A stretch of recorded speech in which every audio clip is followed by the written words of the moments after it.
Three experts to testify on how the United States can equip our allies and partners with more U.S.-made weaponry. And this ought to be a very good hearing because we've got Dr. William Greenwalt, Dr. Lisa Som Manning, and Mr. Keith Webster, experts in the field with government expertise also. Thank you, all three, for joining us. On May 12, 1940, American playwright Robert Sherwood was quoted in the New York Times, but not for any commentary about theater. Mr. Sherwood said, "This country is already, in effect, an arsenal for the Democratic allies."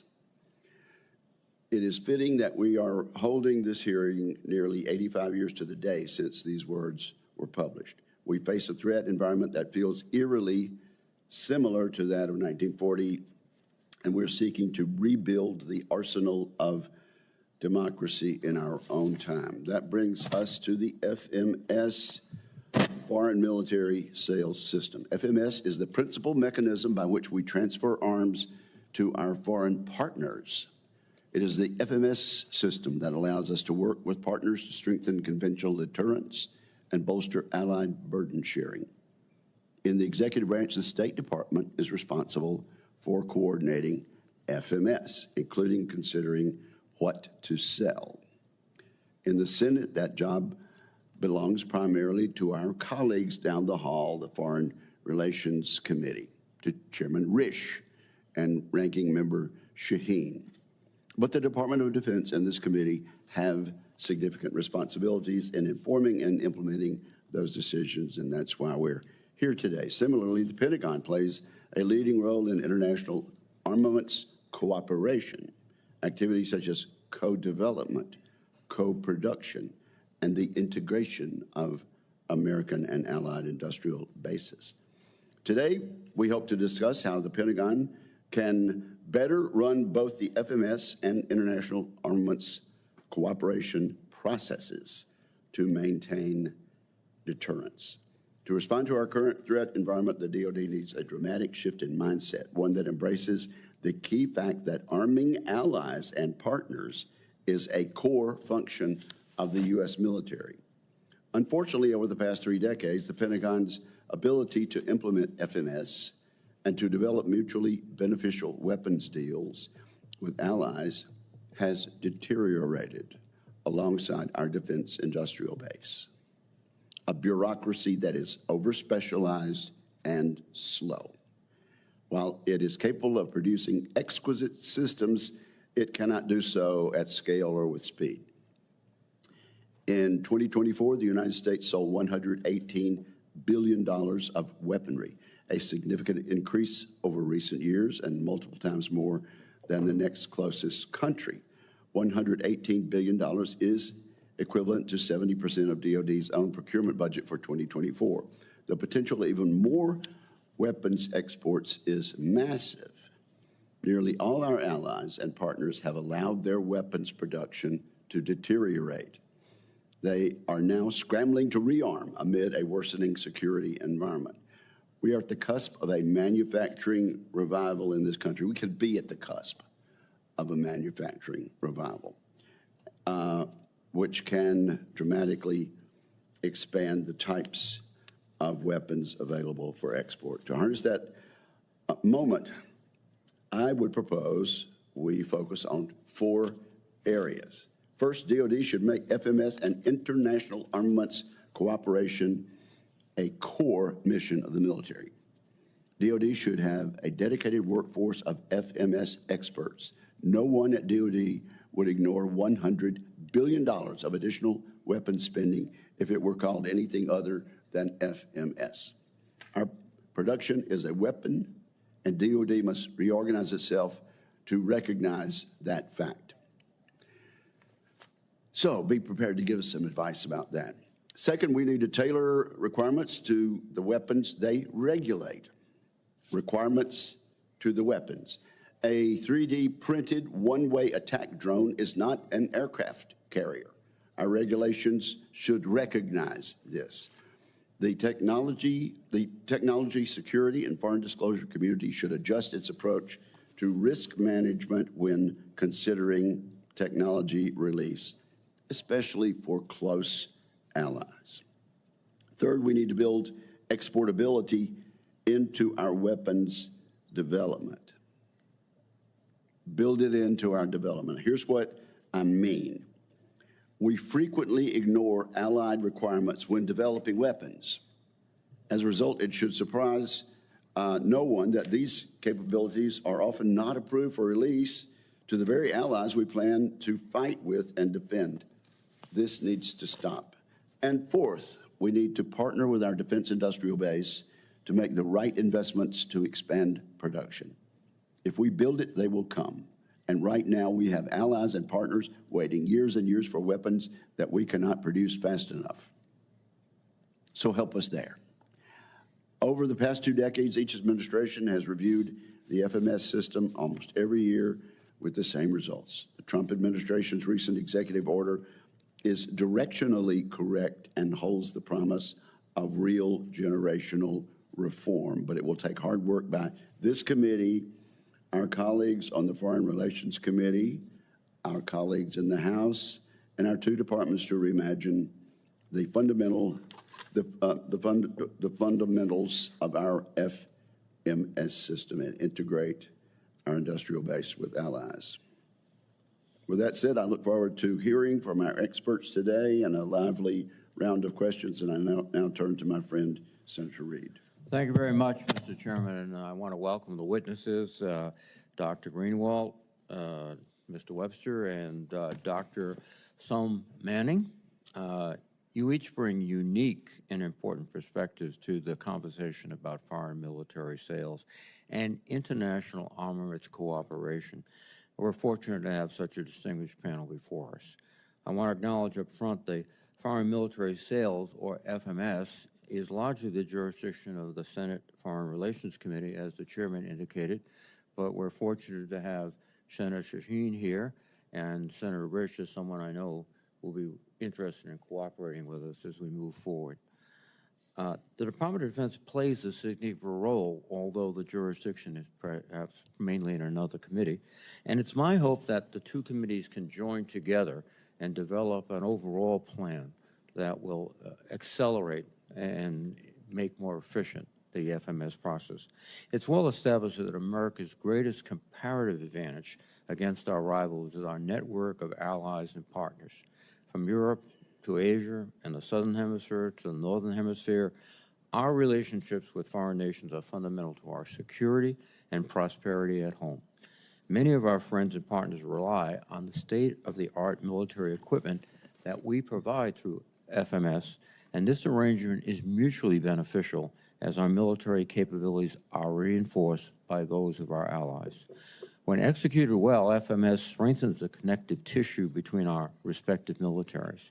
FMS provides our partners with capabilities to advance their own defense and deterrence capabilities, and it provides us with the ability to draw upon our allies when we need them. We can dial up or dial back partner and allied support as the situation dictates. However, I fear that many of the aspects of the FMS process are not working as well as they could be, which means ceding our advantage to adversaries rather than capitalizing on FMS. In my overseas travels, I have often heard from foreign leaders about the difficulties and delays they experience in acquiring weapons and hardware from the United States. Time and time again, I have heard that the foreign military sales process has become too slow, too rigid, and too outdated to keep pace with the changing world. During today's hearing, I hope our witnesses can help us better understand the complex FMS roles and responsibilities across the Department of Defense and how to potentially make these more efficient. This committee and the Defense Department may not be able to fix the entire process, but we should start with improving functions that fall within our jurisdiction. I would also appreciate our witnesses' views on the workforce requirements to support FMS and the potentially harmful impacts of recent efforts to dramatically reduce the workforce at the Pentagon and critical supporting agencies like the State Department.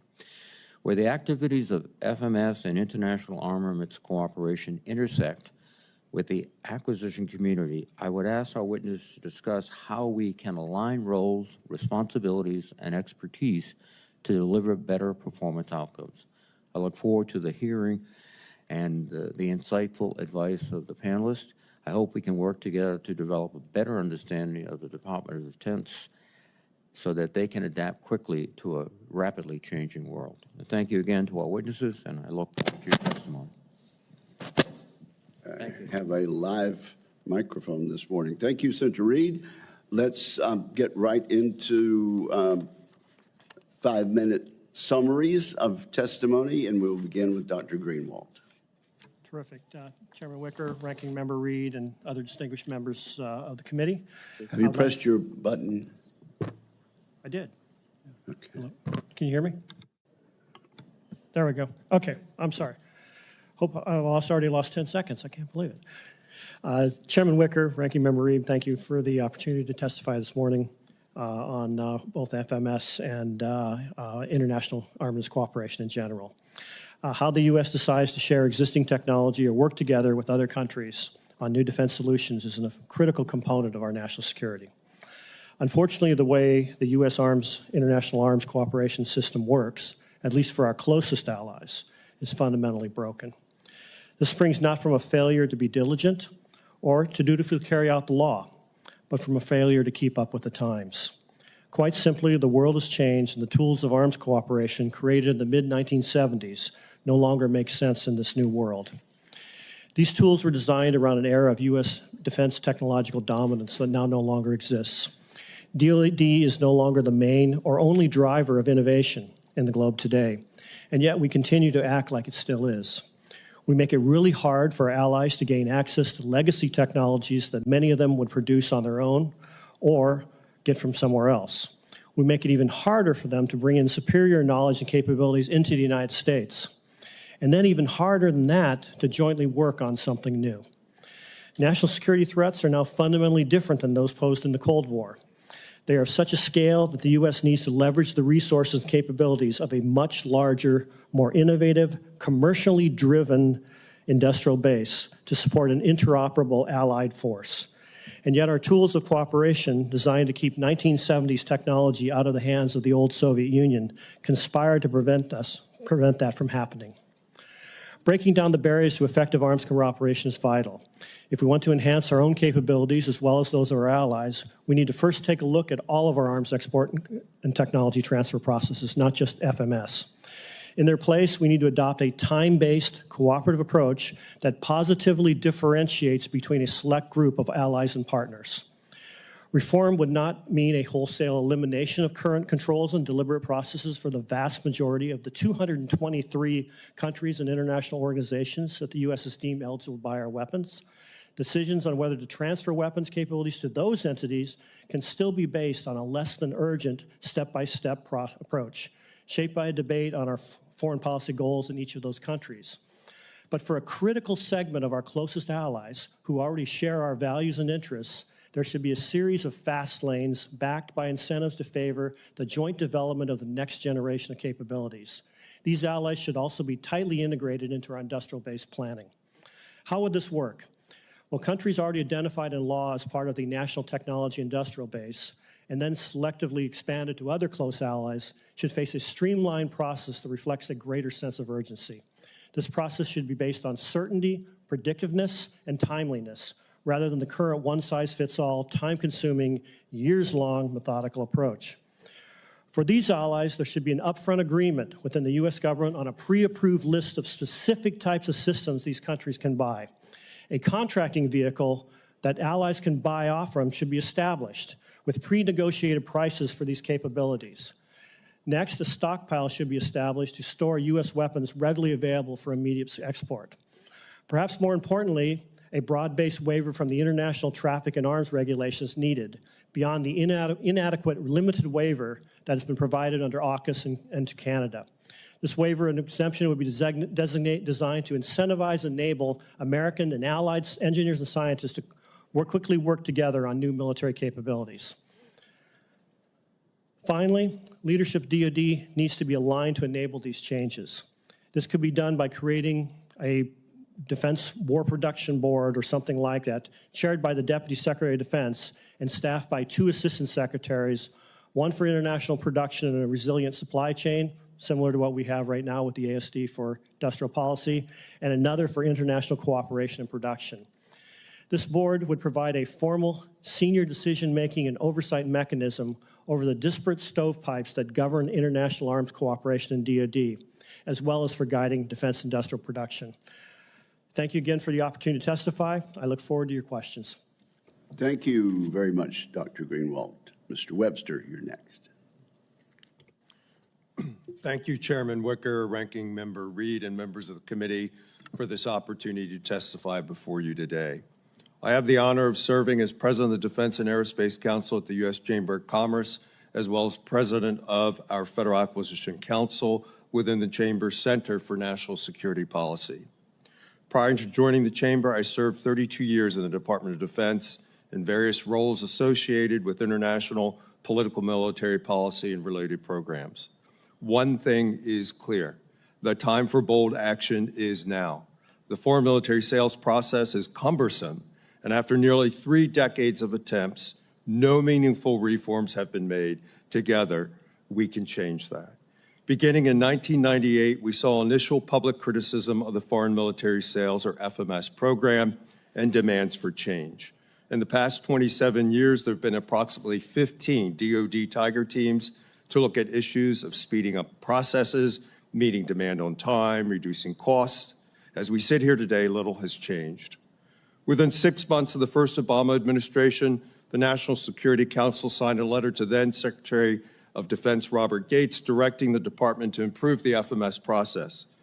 As a result of that assessment, then Secretary Gates explained to the NSC that significant FMS reform requires a task force led by the National Security Council, since issues of concern cut across the entire interagency.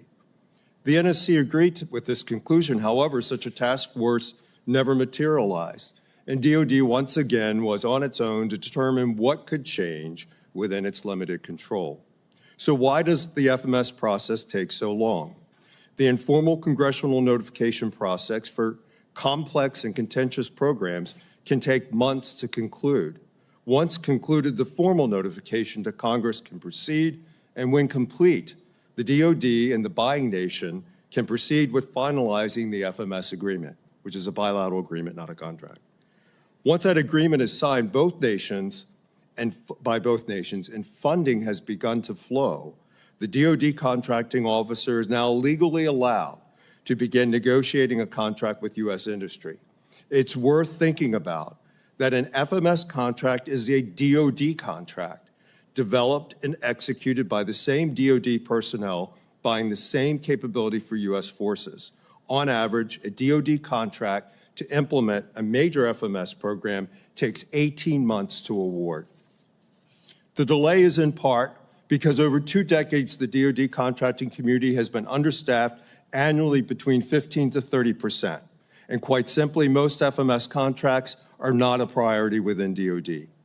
Once on contract, U.S. industry is authorized to begin production, and it's at this point that stresses within our defense industrial base become painfully clear. The Pentagon continues to face supply chain and industrial-based challenges, all compounded by continuing resolutions and an increasingly inefficient annual defense appropriation cycle.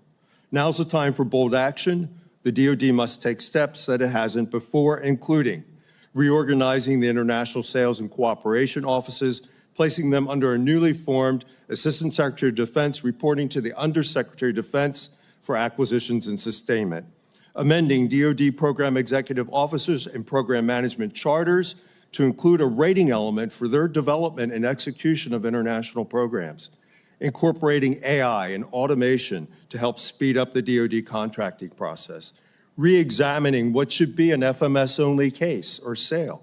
Now's the time to transfer as much as we can into the direct commercial contracting processes led by our industries with U.S. government approval. Finally, the Secretary of Defense needs to form an International Cooperation Advisory Board to solicit other ideas and recommendations for improvement.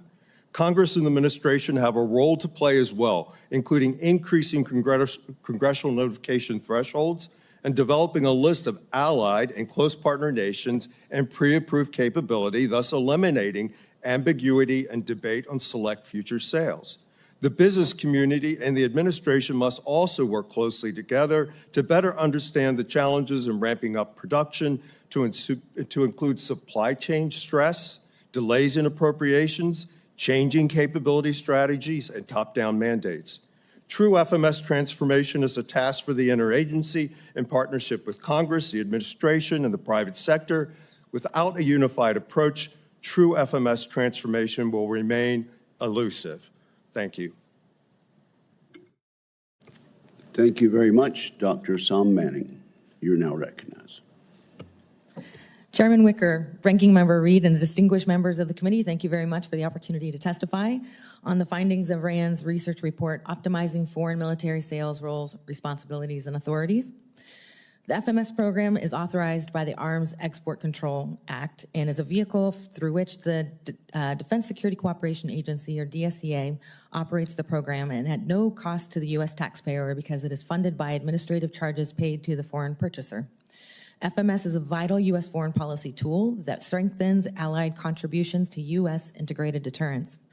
In FY24, FMS totaled $118 billion, and this week, the White House announced a potential $142 billion sale to Saudi Arabia, underscoring the program's strategic and economic significance.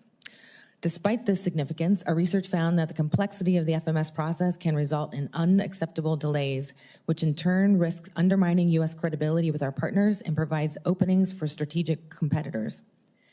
We interviewed over 100 FMS stakeholders across government and industry, representing more than 1,300 years of collective experience.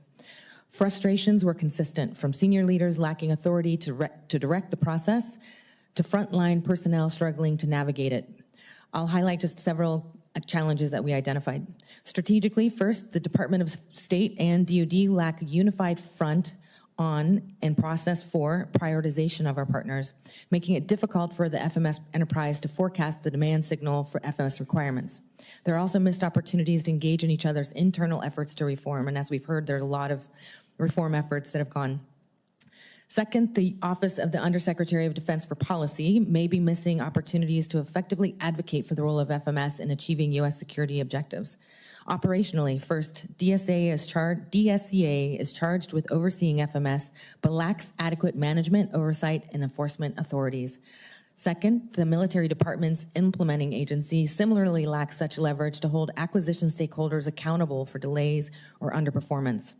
Third, the FMS system relies on the DoD acquisition for procurement, but is often a secondary player behind domestic defense acquisition.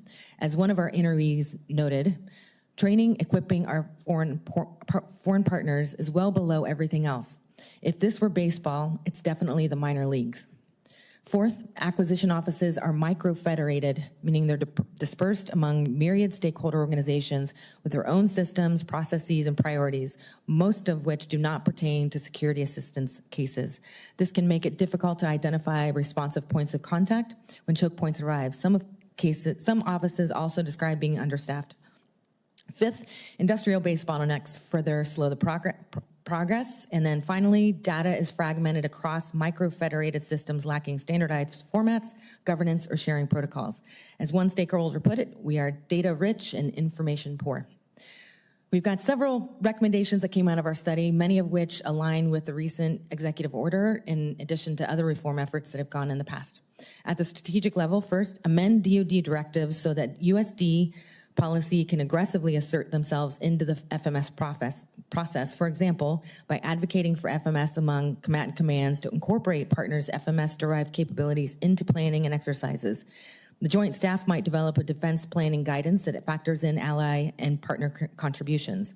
Second, amend DoD directives so that USD policy, in consultation with state, is responsible for codifying the criteria to inform an annual DSCA-led partner prioritization process to help forecast the equipping demand signal for future purchases. At the operational level, strengthen DSCA's ability to manage and oversee the FMS process, and hold key stakeholders accountable. First, require the military departments to provide regular reporting to DSCA on the status of FMS cases. Second, the DSCA director should participate in the process for selecting implementing agency key leaders and provide input into their performance evaluations. Third, DSCA should establish a government-wide data czar to lead enterprise-wide FMS data governance with an aim to set data sharing standards, approve transparency across agencies, industry, and international partners. And finally, empower implementing agencies. The military departments should amend service regulations to allow giving the implementing agencies more influence over internal FMS activities, including leadership selection and performance evaluations for relevant offices outside of their chain of command.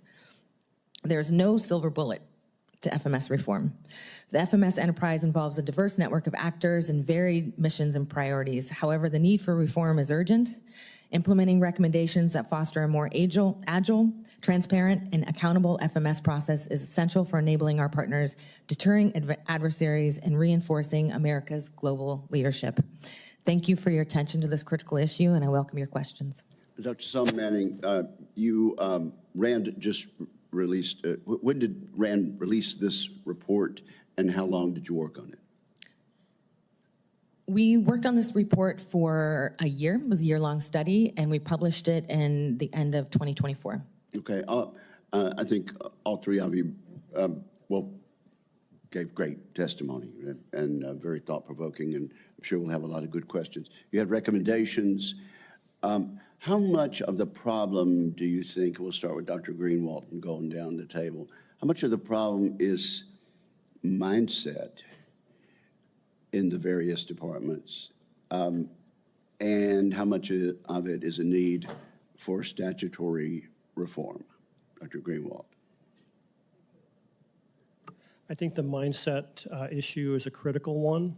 I think I would say non-traditional defense firms here in the United States face many of the same issues about working with the Department of Defense as far as the understanding of breaking in and bringing their innovation and technology to the mix.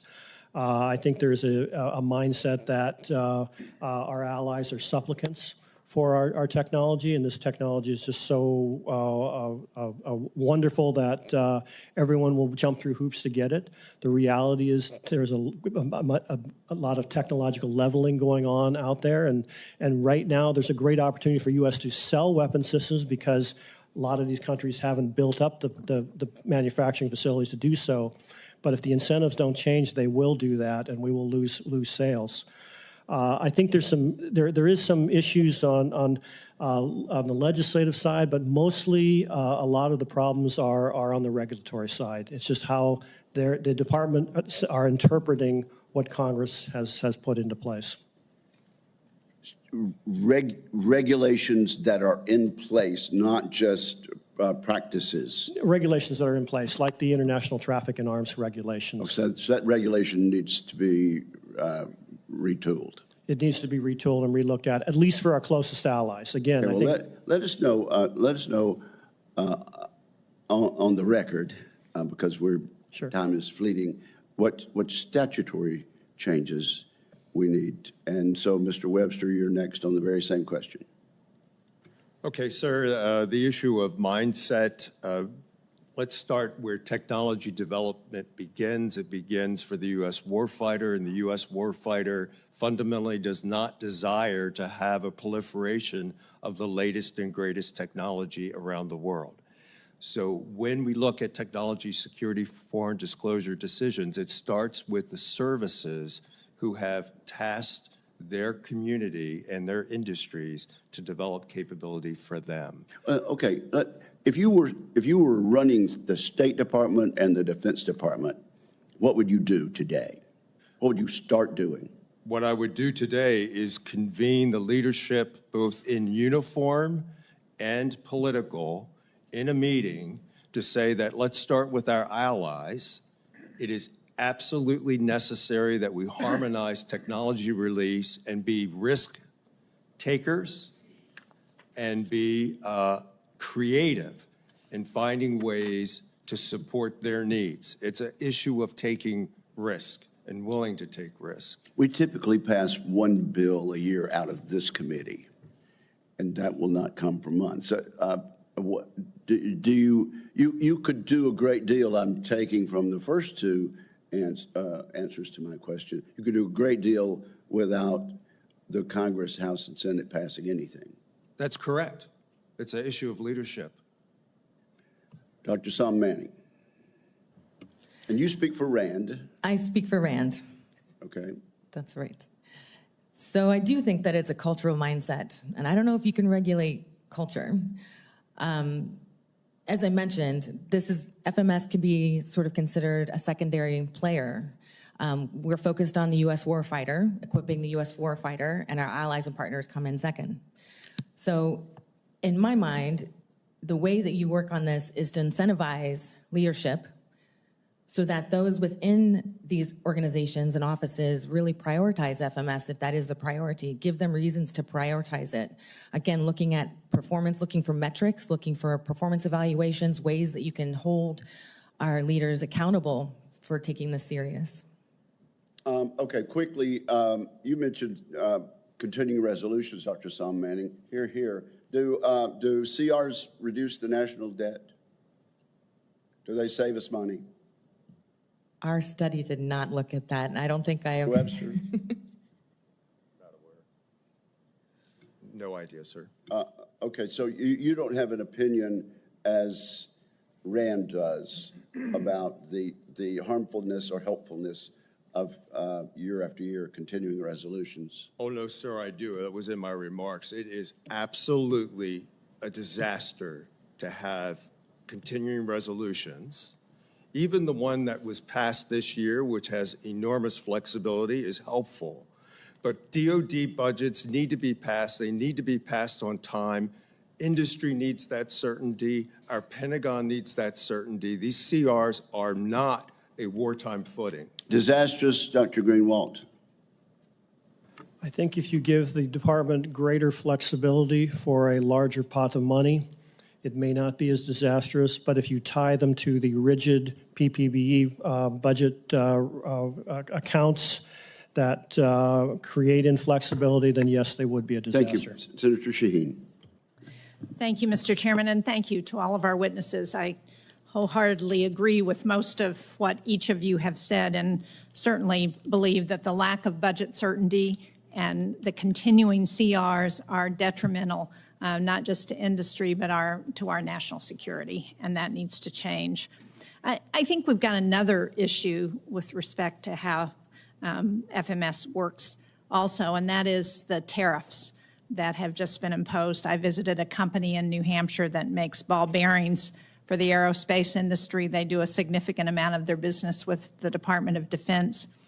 Because of the steel tariffs, they had one domestic supplier. They had been able to get an allied supplier that now they have lost.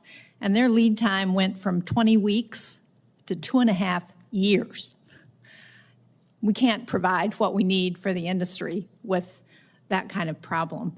And their ball bearings are in almost every major exportable U.S. platform, whether it's guided multiple rocket launch systems, Patriot air defense, joint direct attack munitions, to all of our NATO allies, Gulf partners, Taiwan, Singapore, others. And one of the things in my role as ranking on the Foreign Relations Committee, I sign off on our military sales. And recently I reviewed a proposal for AMRAAM air-to-air missile sales. That's going to take 7 years to deliver. So clearly we can't continue to operate in this way and assume that we're going to get what we need for national security. And I think several of you pointed out that in order to be successful, we don't just need a cross-agency collaboration. I think we also need to get the private sector involved in this, because clearly one of the big challenges is the defense industrial base and their inability to produce, because we have made the process difficult. We have not given them the budget certainty they need in order to invest. So To go back to the tariffs, let me just ask you, one of the things that we raised this in a previous hearing and talked about the fact that DOD is not tracking what the impact is of tariffs on increasing costs and lead times for production. So can anybody speak to what you think the challenge is there and how we could actually track that in a way that would allow us to make better decisions? I had wished the DoD had tracked inflation impact as well, too. That hit a lot of companies very hard. On tariffs, the issue is down in the third, fourth, and fifth tiers of the industrial base, which a lot of that is commercial. And how that impacts those commercial sources of supply and increased costs will more than likely drive increased costs throughout the system. There's another potential impact, and that's when we use foreign subsystems and foreign imports. Those imports should be, under the Defense Federal Acquisition Regulations, exempt from taxes, from tariffs. But there's still that risk because that's just based on a memorandum of understanding between the countries of whether that really, and so actually Congress could actually ensure that and clarify that. That's one thing that could be done to ensure that those type of tariffs aren't impacted on any subsystems we happen to be buying. Do either of you have views on that? Mr. Webster? Yes, Senator. First of all, I can sympathize a little bit with the Department of Defense because of the fluid situation of what percentage are we applying to tariffs. Sure. So once that settles out, then I think data will be able to be collected. That is, I mean, that's our challenge at the Chamber as well. But let me share with you just a couple of data points that we have confirmed, if you will. Steel prices have gone up since the tariffs have been in effect for over 2 months now. In response to these new duties, U.S. steel benchmarks have risen to roughly twice world prices. For aluminum, the widely tracked Midwest premium benchmark for that metal has doubled since November, reflecting the fact that more than half of U.S. demand is met by imports, chiefly Canada. Companies are not only reporting increased lead times, to your point, but also expected higher input costs, followed by increased sales prices and potential employment reductions. These are firm fixed price contracts, often very thin margins, as you know, in the supply chain, and these small mom and pop companies, they will suffer. Thank you. Dr. Somani? And I will just say that RAND, all we do is study. And so this sounds like a really interesting sort of quick turn study that we could do to kind of look at the cascading effects of tariffs along the way. It's just so quickly happening. And so I wouldn't want to venture sort of a response to that right now, but I think it's something worth studying really quickly. That would be very helpful, I think. Thank you. That's a helpful answer, Doctor. Senator Fisher.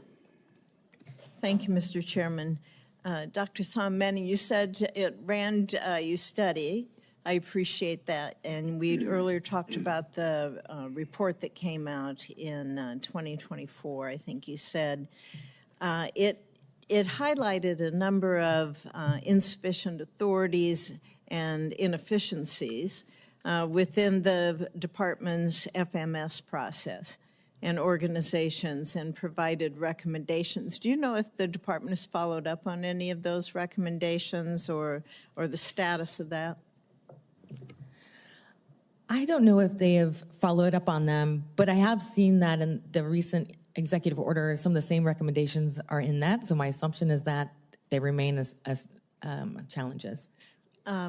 With regard to the executive order, do you have any suggestions on which areas would be most ripe for improvement? Well, I think the looking at the manpower restraints, doing a study to kind of understand where the resources are needed, training, where that training is being held up or where it needs to be doubled down. I think that looking at partner prioritization is another one, so trying to figure out which partners do we prioritize in the system, to the point about we sort of have this one-size-fits-all process, and so how do you get the DOD and Department of State obviously has a role in kind of understanding what the criteria are and let DSCA lead a prioritization sort of framework and process. Okay, thank you.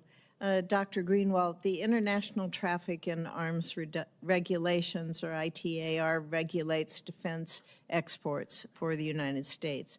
There are methods in place for companies to obtain exemptions for this process, which I believe is cumbersome, to support our allies. But it's not always clear whether certain programs are even eligible for those exemptions. And that means that interested companies, they're forced to perform that extra due diligence, and it might end up being a fruitless exercise if the program turns out to be ineligible for an exemption. While many larger contractors can absorb these costs, small businesses have a harder time doing that. How can the United States government work to make it clear whether new contracts would fall under ITAR exemptions?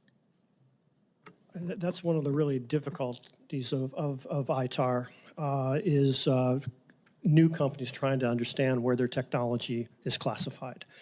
And what happens is a lot of these companies do go through incredible amounts of legal costs and so on to try to figure this out. And many of them come to the conclusion, with some of our best technology in the United States, that they want to do everything they can to stay away from ITAR. And that impacts negatively on our innovation base and negatively on those companies doing business with the government. So I think there's a need to be clear. There's a need to provide better guidance. I think, frankly, if we start with some of our closest allies like we have under AUKUS to try to create a freer trade, freer zone between the U.S., Australia, and the U.K. But even though that exemption is very, very limited. And so a broader exemption and just clear guidance to industry on what can and cannot be exported would be very helpful. Do you have other suggestions on what we could do to make it more accessible, these exemptions more accessible to the smaller businesses? I think the key thing would just to have greater transparency into the system and a greater ability for these companies to get their questions answered a lot faster. Right now, it takes potentially a year or more to go through such a process, and by that time, it's just not worth it for them. Mr. Webster, in a couple seconds, do you have anything to add on either of those questions? No, I agree with everything that's been said. Legally, the costs are huge. Small companies that I advise that they have on staff or on call an attorney that can advise them on ITAR. Okay, thank you. Thank you, Mr. Chairman. Before I recognize Senator Reid, let me clear something up. Dr. Sam Manning, I put words in your mouth.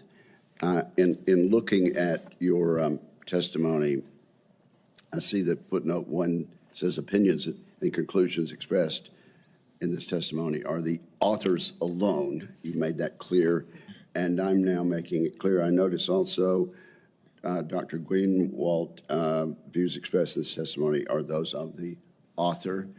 And Mr. Webster, whom do you speak for? I speak for the Chamber of Commerce and for myself. Okay, great. Thank you. I'm glad to clear that up and make that certain. Senator Reid. Thank you very much, Mr. Chairman, and thank you for your testimony.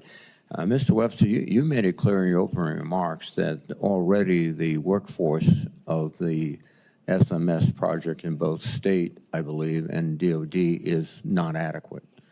Now we're seeing firing of probationary employees, incentives for early retirement, across-the-board reductions just to meet a number, not a mission. Can you comment on what's happening to the workforce, and is it going to be extremely detrimental going forward?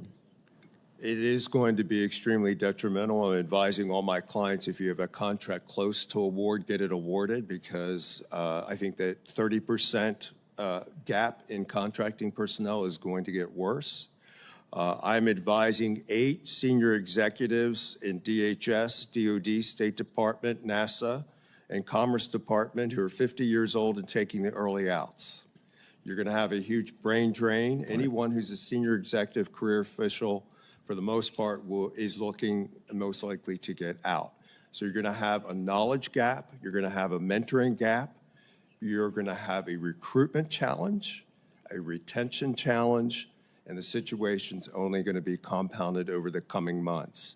That is why we need to exploit automation and think differently about these processes, because the people are just not going to be there. No, I appreciate that. That's a very thoughtful and succinct response. And I agree, we do have to think about automation, but we also have to understand that it'll take us several years, even at a fast pace, to get into the degree that they can replace some of these persons. Dr. Sam Manning, do you have any views on this whole workforce program? Well, I know RAND does study security cooperation, in particular the workforce. We've been working on this for years. I myself was not involved in those studies, but I can say in the interviews that we've done that the security cooperation workforce, the security cooperation offices and the members thereof can struggle to get the right training. Those positions within sort of the chains of command aren't particularly valued in terms of on their promotions, like this kind of a skill set isn't necessarily valued as much as others. So they struggle to get people in there that really like the sort of high-end kind of personnel that they would need to do such a complex job. And so making sure that this kind of role is valued and the importance of it, I think would go a long way in recruiting the top-tier talent that's needed. Thank you very much. Dr. Greenwalt, any comments, thoughts? Yes, I think the department had a tool called the Defense Act. One, you can do less. The other is you can stretch things out. Or two, you can remove the requirements for the processes that you have. I think more than likely FMS will probably be put to the end of the line, and those cases will stretch out if that's the I think you're very perceptive about that. Dr. Greenwalt, I believe you are aware of this, that the FMS Tiger team made a recommendation to develop methodology to facilitate non-programs of record. For the information of the committee, could you explain non-programs of record, and then also whether or not we should go ahead and urge the establishment of some type of joint program for non-programs? So a program of record is something that you all fund every year, whether that's a ship or a tank or an aircraft or something like that. And these are things that you're buying, traditionally every year. A non-program of record is something, say, a new small business or a Silicon Valley firm creates a capability that the department hasn't yet bought or maybe bought and experimented with. But you could essentially take that and sell it to one of our allies who really wants to use it. And that would actually help the Department of Defense test it and see if it's good, and also help our industrial base. But non-program records don't necessarily get the same type of attention because those contracting officers are extremely busy doing other things, and they're put even further down the line. Thank you very much. Thank you for your excellent testimony. Dr. Greenwalt, I've got a bill called the Forged Act, which is based on a white paper, Restoring Freedom's Forged. Have you looked at that? And doesn't that attempt to answer some of the very questions you just raised in response to Senator Reid? I have, sir, and yes, there are some provisions in the bill that that would try to address some of these ways of getting those type of new technologies out into the field faster with not only the United States, not only with the U.S. government, but with our allies. Thank you, sir. Senator Rounds. Thank you, Mr. Chairman. This has been very interesting discussion today with regard to FMS, and I'm thinking out loud to begin with about what my thought process had been before listening to all three of you about what I thought were challenges for foreign military sales. And my first assumption had been that on a policy basis, we had been using FMS more as an opportunity to incentivize some of our near allies or individual countries that were out there that wanted our weapon systems to perhaps change policies that we did not like, that were separate from what our policies were. But after listening to you, I'm finding that it's not even so much that as being the primary reason why we're not having more military sales, but rather internally, our system is not set up and focused on the value of FMS to our own well-being. Mr. Webster, I just want to begin by asking you a question. Do you have any data with regard to U.S. companies that are in the military and industrial base portion of our economy, and how much they may have lost in terms of opportunities for sales outside? What's been our loss, do you think, in terms of opportunities that we haven't been able to take advantage of? Well, I do not have data specific to opportunities lost. I can share that for our prime contractors, on average, 70% of their funding comes from this body here, and 30% on average, it's a very crude average, but 30% comes from international sales. The European Union and NATO in Europe, on average annually, 60% of their military acquisitions are with our companies. We expect, if onshoring in Europe is where they decide to go and they actually find the money to onshore some production, that 60% annual number will diminish a bit. That's assuming that they actually secure the money and pour concrete and start onshoring production. But right now, just as a data point, 60% of European acquisitions of defense material from our contractors. I had also assumed that perhaps the major issue that many of our contractors had, I mean, looking back at the delays it takes right now to get our own munitions, that it was a supply chain issue as much as anything else. And I'm just simply going to ask all of you, if you were to prioritize supply chain versus other one or two items in a quick nutshell, where does supply chain issue stand in terms of the delays that we've got? And I'd begin with Dr. Greenwalt. I think the most important issue is decision time and certainty of decision. That's up there. Supply chain will be, companies will make decisions about supply chain if there are certainties of decisions and countries know what they're going to be able to buy. Mr. Webster? Yes, so the supply chain criticality is huge. We have been operating for decades in a peacetime mode. Now we're trying to ramp up to a wartime mode. It's going to take a lot of deliberate analysis and funding and attention to the second and third tier suppliers, some as small as 18 people that have been in business for 30 years doing one thing exquisitely, and they're not prepared to pour concrete to double production of that critical component for precision fires unless we take attention to the matter and help them get there. I'm going to come back to you on another question in a minute, but Dr. Sam Manning, would you care to respond to that as well? So I'm going to have my answers a little bit of a punt here, because we did try to study that, and we relied heavily on DSCA and their data to be able to kind of inform our analysis. And they struggled to get this data beyond their own, what's in their own remit. It's very difficult to get information on the supply chain, for example. So one of our recommendations, again, and I go back to this, is the idea of having a data czar that's able to go in and access this kind of information so they can understand where these choke points truly lie. Thank you. Mr. Webster, looking at FMS, would mandating that FMS demand be factored into the total munitions requirement, would that improve the management of weapons production at DoD? The challenge with international sales, whether accomplished via foreign military sales, government to government, or direct commercial sales, industry to a foreign government, the challenge is trying to understand and predict when a nation will actually sign a contract or sign an agreement. So there's a lot of uncertainty there, unlike appropriations or program authorization and appropriations here in the United States. Thank you. So fundamentally, it's helpful, but it is unpredictable. Thank you. Thank you, Mr. Chairman. Thank you, Senator Rounds. Senator King.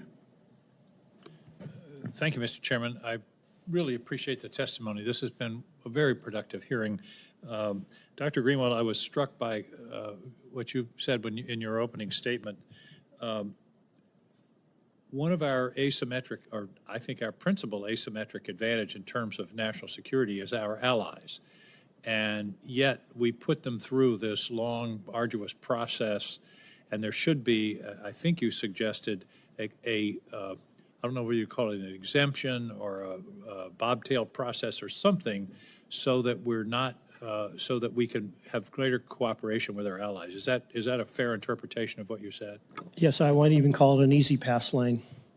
Well, I think that's, and the other piece of this, and as I travel and meet with security people in other countries, we're missing an innovation multiplier by not working with our allies. Countries like Japan and Australia, Europe, Germany, UK, all have brilliant scientists who are working on a lot of innovative areas.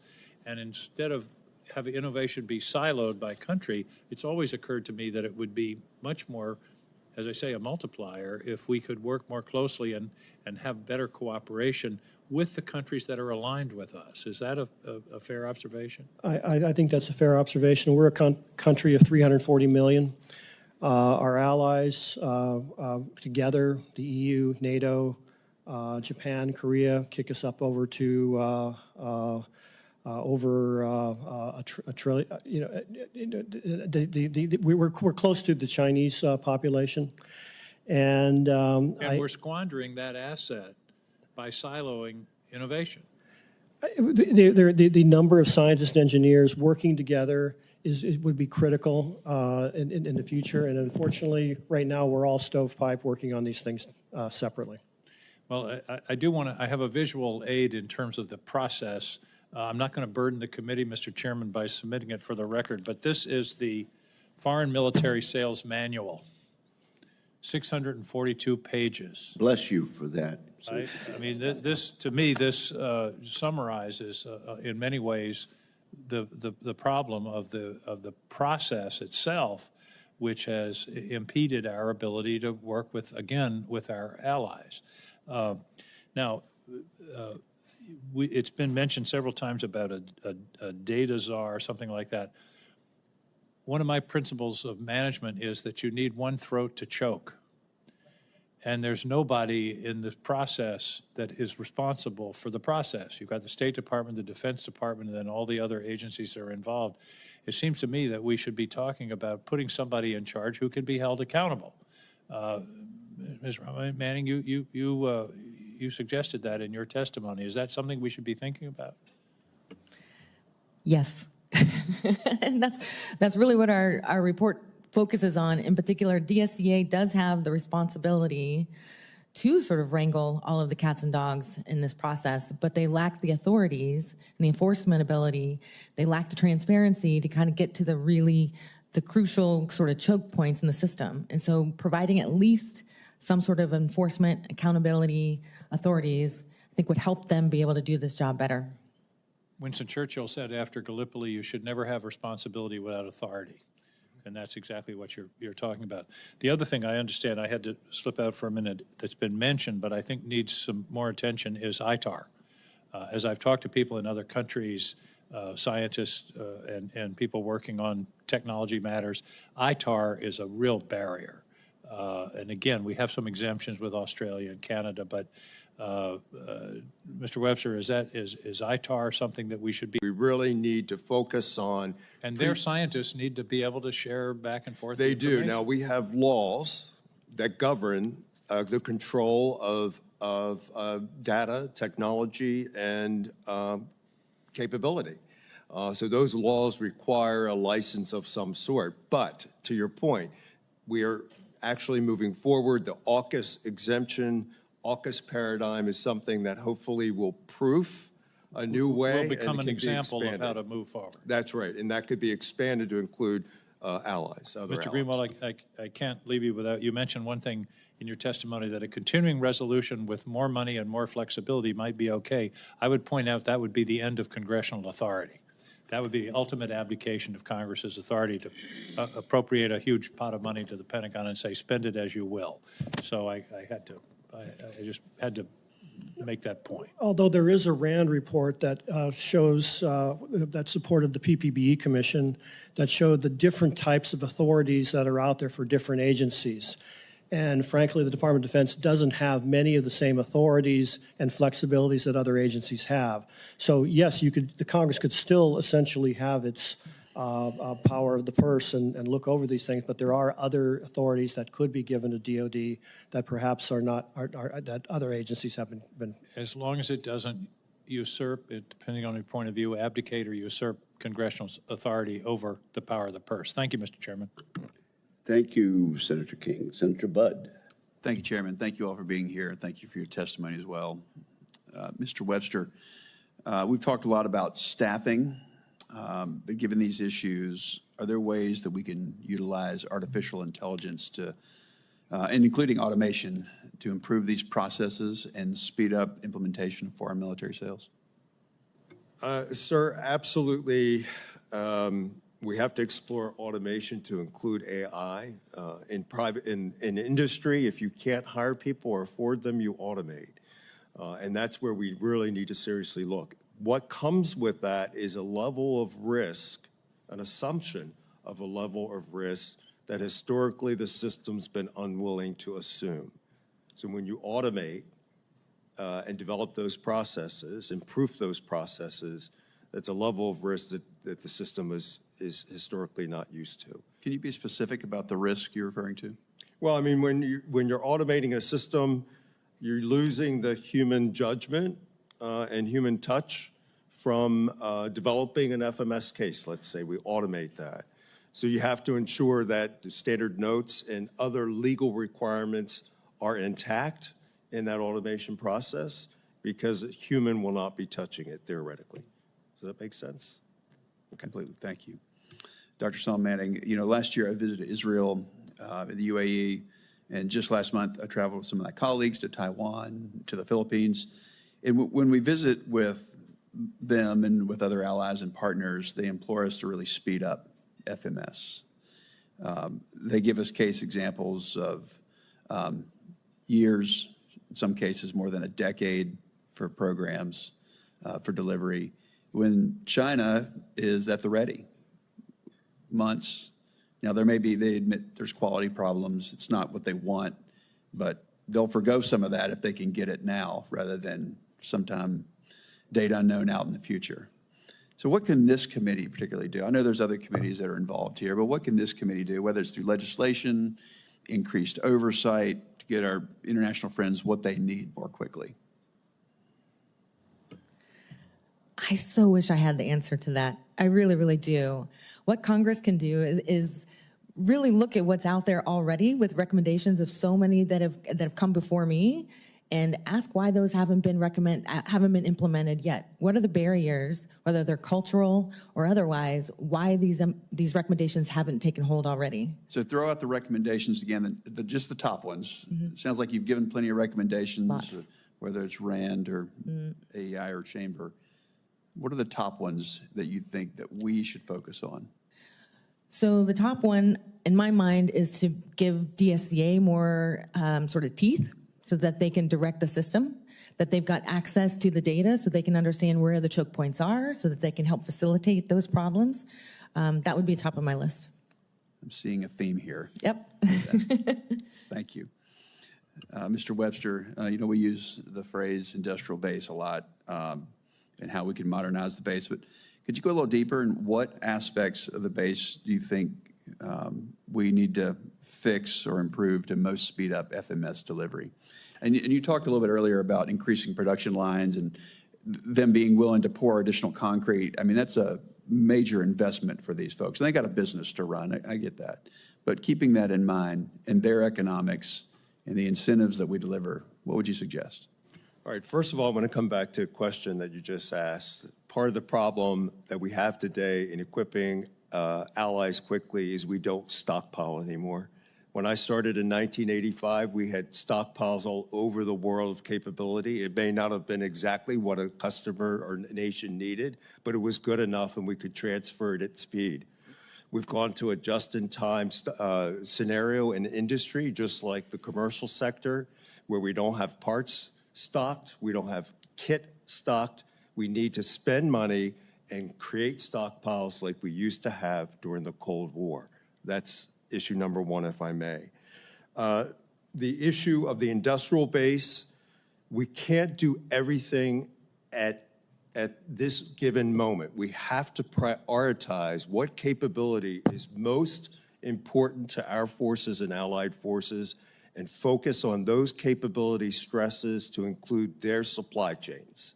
You know, we can't do it all, but we can focus on precision fires, air defense, whatever it is that we decide is for our national security and for the security of our allies, assess that industrial base, primes, second, third tiers, and find out what needs to change, what money needs to be invested, who's going to invest it to increase that capability.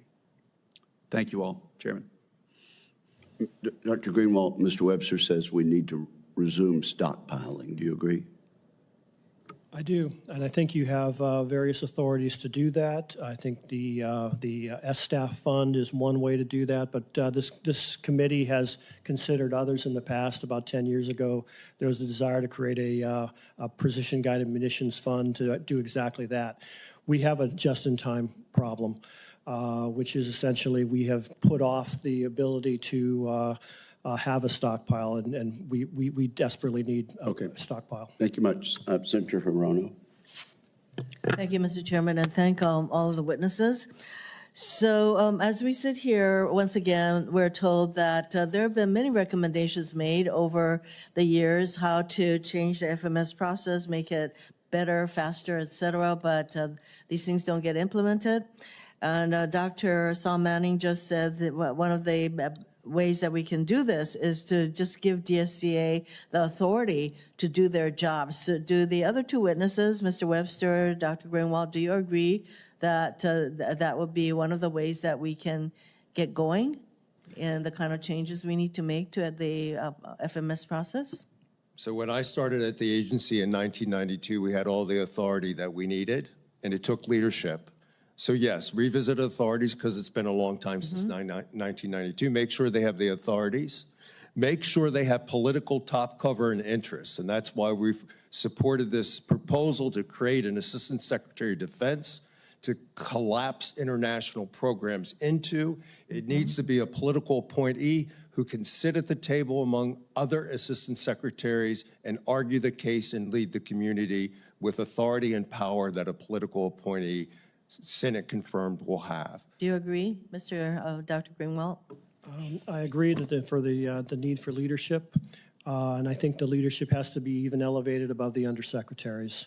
So again, that seems to be something that we can actually maybe focus our minds on and create that situation.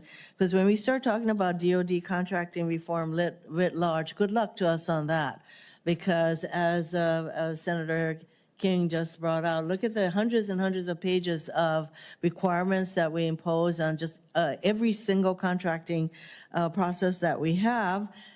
So maybe this is one where we actually do, when we have these sales, we actually make money, and maybe we can bring more attention at a time also, though, with Elon Musk taking a hatchet to so many departments where we're losing, as Mr. Webster said, the bodies. Others of you have said we're losing knowledge, we're losing experience. In fact, the kind of cuts that are being made across the board to so many departments, for example, the weather department, I was told that there are more people retiring, being let go from that department in only, 100 days than in the last 15 years. And the loss of some 20-plus years of experience is going on throughout all of our agencies. So it doesn't help that the FMS process is also undermanned. And as noted, we're losing there's a knowledge gap, and we're going to have a hard time recruiting and retaining the people that we need. But I would say that if this committee really wanted to focus on the kind of changes that might enable this process to be much more focused than the suggestions that you all made to enable the CA to go about their business is, I think, really a good one, and I would suggest that we, this committee, focus on enabling such a process to occur. Now, Ms. Tom Manning, you said that RAND could do a bit of a study on what the tariff situation could do, but without us even doing a study, don't you think that the ripple effect would be that it's going to cause even further delays in the FMS process and cost more money? I mean, couldn't you pretty much conclude that that's what's going to happen with all of this uncertainty around tariffs? Well, I would say I would have to be heavily footnoted for me to say that, but in my own opinion, not speaking for Rand, yes, logically, that sounds like that would be the course. Yeah. So I would agree. I don't know that we need another study to tell us that these tariffs are not a particularly good idea. So one more very brief question. For Dr. Greenwalt and Mr. Webster, has the production capacity of the defense industrial base kept pace with the increased demand in foreign military sales over the last years? And what can we do? Very briefly, I'm assuming this is a problem. What can we do?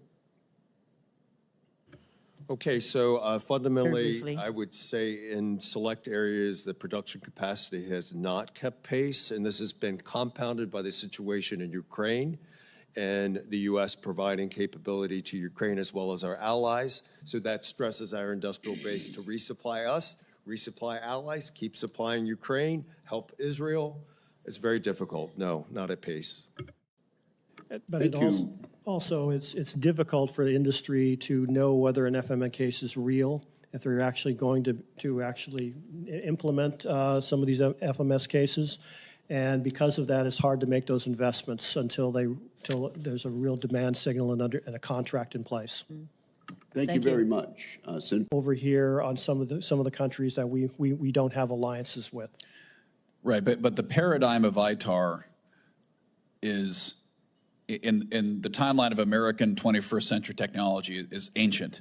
I mean, ITAR is a relic of an era when the U.S. government actually had the best technology in the world, and we wanted to make sure other countries wouldn't buy that, acquire it, steal it, and get access to that same capability. It still focuses on 1970s technology when the Arms Export Control Act of 1976 was passed. Yes. If a country like India, right now we have an India-Pakistan challenge going on, which has been going on for decades, but we're in a flare-up. If India wants to buy a system that is as capable as a U.S. system, and we cannot sell it to them in a timely manner, will they get an equally capable system from somebody else? I think they're going to try to do that. And I think if you've seen what Poland recently has done with South Korea, then yes, there are alternatives out there for many of these systems. Mm-hmm. And it's also kind of ironic that some of the most cutting-edge technologies, whether it's AI, robotics, data analytics, and so on, are not covered by ITAR. They're right. covered by the EAR. And oftentimes the EAR, ITAR specifications will restrict us from selling. I used to sell cameras similar to Hensoldt, and I could buy a commercial camera at the Apple store that had more capability than an ITAR restricted camera I was going to make in a factory. Because it was on an ITAR list 30 years ago, and the DSCA and the State Department didn't want to take the political risk of delisting that, we'd have a years-long delay, and a company like Hensoldt, who has operations in Africa and Europe, could sell that a similarly capable system far faster than we could. So I think we need a fundamental reimagination of ITAR for where we're at today. And I think we need to make sure that our allies can get equipment from us, because they need it from somebody. And recently speaking to some Ministry of Defense leads in the Middle East, they need the equipment, and if they can't get it from us, they'll buy it from China or Russia or Europe, hopefully, but probably not. So what can DSCA do specifically? DSCA doesn't have the authority, as you mentioned, but let's say we did give them the authority. How do we turn a round hole for a square peg? How do we make that fit with DSCA and the State Department? Because they're serving two bosses there that rarely agree. How do we square that and make sure that DSCA can make the decision and State Department doesn't veto something or simply just kill it bureaucratically that DSCA thinks should happen? Well, that's a really good question. I think there's a role for U.S. Undersecretary of Defense Policy. So I think policy has a role to play sort of as the arbitrator to kind of understand what the priorities are for state and to better sort of translate them, negotiate between the two. But I think they all three, I mean, they've got different priorities for good reasons. But I think there's a way to negotiate to yes for all three of them. And I think policy has an important role to play in that. Should more authority be given to the in-country military liaison that is liaising with the customer government? No, I think they've got the authorities that they need. I think sometimes there's confusion between Title 22 and Title 10 authorities. So I think a little bit more maybe input or maybe even into the training from State Department so that they can better articulate some of the authorities. So I think some of it comes down to training, but not that they don't have it, the authority. Well, we're emerging into an era of great power competition again, and we're going to depend on our allies to be able to hold the line in places where we can't or won't, and they need to have the tools to do this job. So this is a problem we have to solve, and it's going to start with this committee. Thanks for your testimony today. I think you're on to something, Senator Sheehy. Senator Kane. Thank you, Mr. Chair, and thanks to the witnesses. This has been a very, very good hearing. I agree with my colleagues on that. I want to ask you about a topic that's just slightly adjacent to foreign military sales. So I'm a little bit worried if we make all the reforms we need to in the foreign military sales process, we will still have workforce and supply chain challenges here that will not enable us to maintain the production pace that we want to. So I'm grappling with this question of foreign military sales as one way to help allied nations or partner nations defend themselves and defend values that we share. But there's other ways to do that. And one is inspiring more domestic production in those nations of their own military capacities. Just using Ukraine as an example, they've been using heavily 155 rounds. They didn't have much of a capacity to produce 155 rounds in Ukraine at the beginning of the war. They've grown that capacity. I heard a stat that the Ukraine defense industry was producing about $5 billion worth of material and armaments, and now they're about $30 billion. So they've gone up sixfold. They could do more. Related to sort of the FMS questions would be, if U.S. defense firms want to invest in Germany or Poland or Ukraine, or they want to invest in Australia to expand the... And have been trying to do this for about 5 years now and have met all sorts of ITAR restrictions and other things in negotiating. So yes, it's very difficult to move overseas. I think there's this tsunami of potential allied defense expenditures coming. If they actually do increase their defense expenditures, 2 more percentage points of GDP, that's about $600 billion a year, which is twice what we spend on production and R&D. I don't know where they're going to do with that or how they're going to spend it, and they may not spend it wisely, but that's a potential huge market, and it would be much better for us to make those sales than have them create their own capabilities that will compete with us in the future. Others who want to offer thoughts on my question, Mr. Webster. So, I think it's important to recognize that our industries are global industries and global supply chains, so they know how to figure that out. Lockheed Martin F-35 is an excellent example where you have partner contributions. That was part of the deal of being a partner, was to have industrial participation.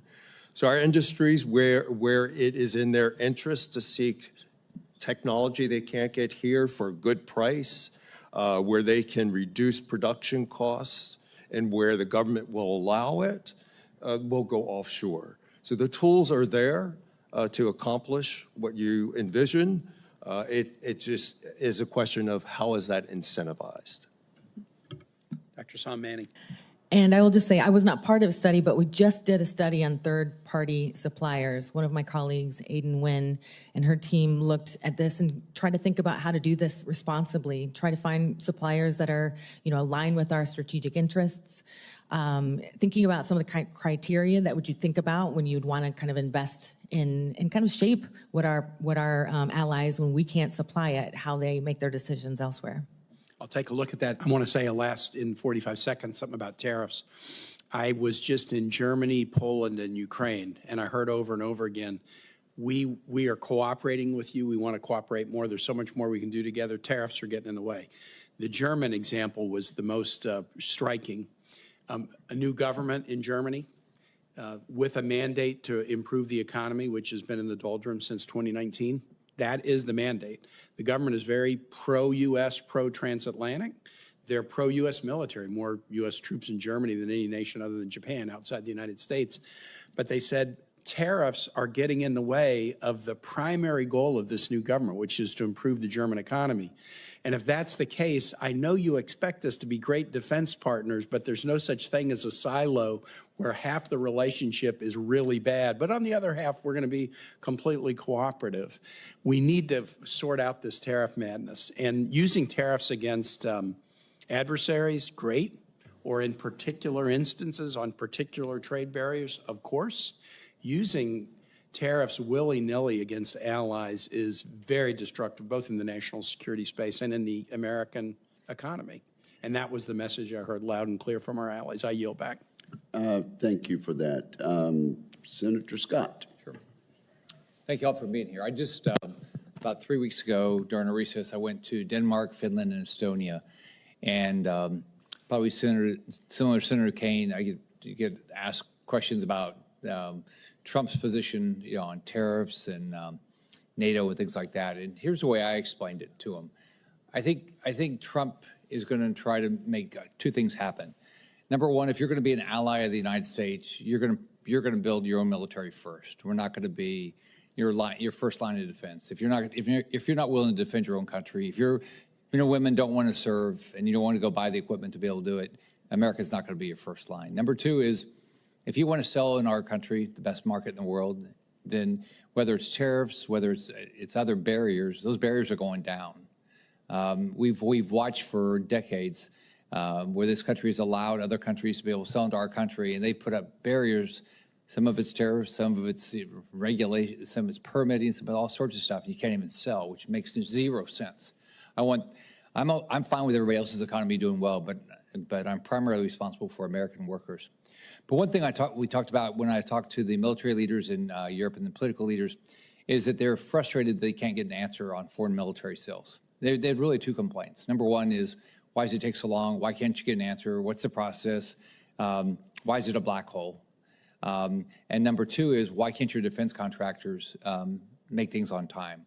And so what they said is, we're spending.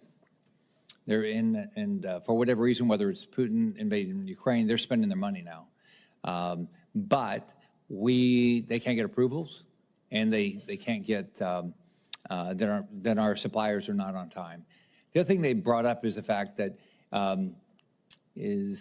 we have suppliers that my understanding is we paid for them to develop technology, and then our manufacturer owns the technology, and so nobody else can do it. Which makes no sense in the world. So can you just talk about, why can't we have like a checklist like you do in any business of here's what has to get done, here's a time frame, we can, because some of the stuff should be simple. You should be able to do in days rather than years. The last time I was in the Pentagon, which was 20 years ago, I think, Keith, we worked together. And the administration was trying to do that, to try to figure out let's create a list of what we can sell out to our allies and kind of pre-approve it, so to speak. And this was a process I think we've all talked about called the ITAR. And unfortunately, that process never went forward. And even though it was a great idea 20 years ago, the idea of getting away from this transactional, everything is new once again, to it basically to say, this is the UK, we know what we need to sell with them, and here's the list, and let's just be done with it. And unfortunately, that type of thinking never really took hold, and we're back to just transactional. Every time we get a request, we go through it. It takes just as long to go through the process. Okay, sir, the system was developed long ago for a case-by-case review. So every individual request by every individual country is reviewed on a case-by-case basis, whether it's a direct commercial sale license activity or a foreign military sales bilateral agreement. And that's where we're saying transformation needs to occur. There needs to be a positive list of countries, allies that are pre-approved for specific capability to remove ambiguity and remove this case-by-case process of review. That's really what we need. What was mentioned was Secretary Gates established the ITAR to develop anticipatory policy.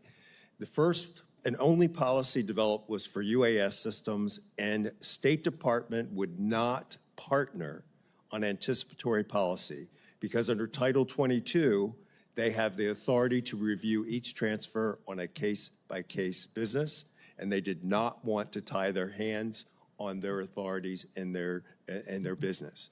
So it failed, but we need to fix that. Thanks. So does anybody put anything out that they're gonna, is there any outside group that's put something out that said this would be the exact way you should do it, that we should rally behind? I'm not aware of anything that's published, but I know we've all talked about it with previous administrations. We've talked about it with the new administration. We can help the administration develop that process. It'll take approval by state and its committees as well as this committee to agree to such a list to act upon. All right, thank you. Thank you, Senator Scott. Senator Warren. Thank you, Mr. Chairman. So being lethal on the battlefield means being scrappy. And when Russia first invaded Ukraine, we said in the briefings, when we were told by experts that Ukraine would only be able to hold out for a few weeks maximum. But over the past 3 years, Ukrainians have been incredibly innovative, especially in the deployment of drones, to keep Russian forces at bay. The U.S. military may not be nearly as agile. One problem, soldiers are not allowed to repair many of their own weapons. DOD spends billions of dollars buying all sorts of equipment, but then contractors impose restrictions on who can maintain systems and who can produce spare parts. Contractors rake in billions, but service members are not allowed to fix their own weapons when they break, even in the middle of life and death missions. That is the opposite of scrappy. So, Dr. Saum Manning, you are an expert on building military capacity.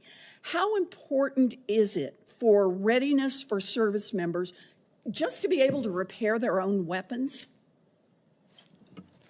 I mean, they are on the front lines and critical. When it comes to life and death decisions, I think you sort of overlook policy. That's what I would do if I were on the battlefield. Again, this is my personal opinion, not an opinion of Rand. But I take it you think the right to repair is important to being able to do your job. I do think it's important. That said, you have to know how to do it. And so I would want to make sure that they actually knew what they were doing. Okay. The problem we've got is that too often when the U.S. military goes to contractors, they are told when there's something is broken, they're going to have to wait months for critical parts. In just one case that we have, the Army discovered that instead of waiting months, they could actually just use a 3D printer to print the safety clip they needed in less than an hour and for 1/100th of the cost that was being charged by the contractor. The administration took an important step toward making sure that U.S. soldiers can be just as scrappy as the Ukrainians. The Army's new transformation initiative requires new contracts to include a right to repair their own equipment. And they're also going back to review old contracts to add similar protections. I want to give a shout out to the new Secretary of the Army, Dan Driscoll, for pushing this initiative. So, Dr. Sam Manning, would adopting this policy across the military services enhance innovation and help reduce costs? Well, as all RAND good researchers say, we have to study that. This is very new. It's very exciting to see. When we were doing our study, Army was in the midst of their sort of transformation, and there was consensus opinion that it needed to change. And so it's exciting that they're innovating. We're watching it. It's definitely a great experiment to see if it happens and to see if we can apply these lessons elsewhere. Well, you know, I would argue here on Right to Repair that it can also be used to help strengthen American allied forces as well. When our closest allies buy U.S. weapons, it can help enhance their capabilities, help them work better with our troops. We really like all of that. They can take missions off our plate, and they can support U.S. jobs. But our allies and partners have a lot of other companies that they can choose from, and they are willing to drive a harder bargain than we are. For example, a Canadian task force found that failing to acquire data rights hurt their ability to independently support their own equipment, Right to Repair. And they recommended prioritizing sustainability and competition. The bottom line, Lockheed Martin's higher repair costs meant that Lockheed Martin just wasn't competitive for the contract. So, Dr. Sam Manning, isn't the best outcome for us is not only if we can repair our own equipment, but also if our allies who are buying from U.S. contractors can repair their weapons in the field and have those weapons made in America? Well, we have not studied that, but I would say that if we are sort of part of that process and can help train, help equip, help be there, help sustain, our partners need to actually be able to sustain the equipment that we give them. Those are priority decisions that need to be made prior to them actually getting on the battlefield. Yeah, well, Army Secretary Driscoll has taken a necessary and overdue step, but we need all of the services and DOD to prioritize lethality. And that means commanders in the field should never have to beg a contractor to come repair a plane that the Air Force owns or that soldiers could fix themselves. Our Navy should never have to wonder if an ally won't show up because they're waiting months for a contractor to fix a fuel gauge. I look forward to working with my colleagues on this committee to make sure that we aren't letting bad contracting practices limit our soldiers' ability to win on the battlefield. Thank you, Mr. Chairman. And thank you, Senator Warren. Before we close, and really for the benefit of our stenographer, who does a wonderful job, Dr. Greenwalt and Mr. Webster, you referred to ATRSIG, and I'm told that stands for Arms Transfer Technology Review Senior Steering Group. Is that correct? That is correct. It is. All right, that's going to save her a little time there. And as far as we know, that group does not exist anymore. It was an effort that was abandoned. Is that right, Dr. Greenwalt?